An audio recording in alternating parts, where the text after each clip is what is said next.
We have current technologies today, whether it's via SATCOM, different waveforms, radios, UHF, etc., that we're able to communicate effectively, and we have been doing so in a non-contested environment for the past 20 years.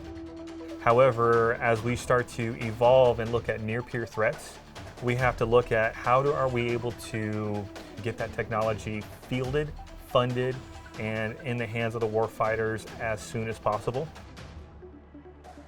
It comes down to seconds sometimes, and whenever there's an interruption in communications via voice, data, anything that disrupts the rapidness of that chain can be damaging to U.S. forces, coalition forces, or anyone that we are trying to protect. We recently completed a demo in Guam that was a demo part of a military exercise called Valiant Shield 22, which is a Navy-run exercise but includes platforms and capabilities and technologies from all of the different services, Navy, Air Force, Marine Corps, Army. A very important platform is the AWACS aircraft, which is a system that the Air Force uses to do air battle management with. And so it's a plane with a big radar dish that has the ability to see all of the forces, both red and blue forces, on the battlefield.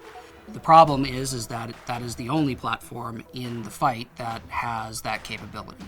And so we need to have the ability to decentralize from just one platform and have multiple backup platforms where we can do maybe not the full capability that one platform can bring, but some version of that full capability on multiple different platforms. Moving to a decentralized model where we have the ability to move air battle management functions off to other platforms and to other places is a model we need to move to, and that's just one example of numerous other capabilities that need to be brought in decentralized. The solution we're bringing here today is we are going to put this kind of capability or a prototype of this capability onto the KC-135 that we're calling the KC-135 Intelligent Gateway. So the way this works is we have multiple different radio waveforms that are used by legacy platforms that don't innately have the ability to communicate across those waveforms. And in a future fight, having the ability to see all of those players and communicate and move information across between those platforms is vitally important. And so the KC-135 is going to act as the bridge. And the beauty of using the KC-135 is its positioning in the battlefield.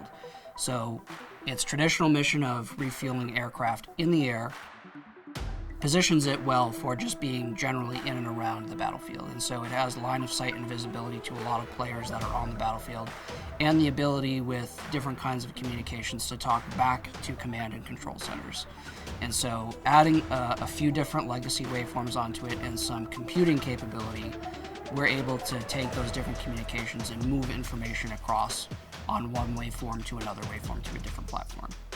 Being an Air Force veteran and having been on that side of things before, and the fact that Collins Aerospace is helping move into the next phase and into the next era of warfighting capabilities, it's really exciting to be part of that process.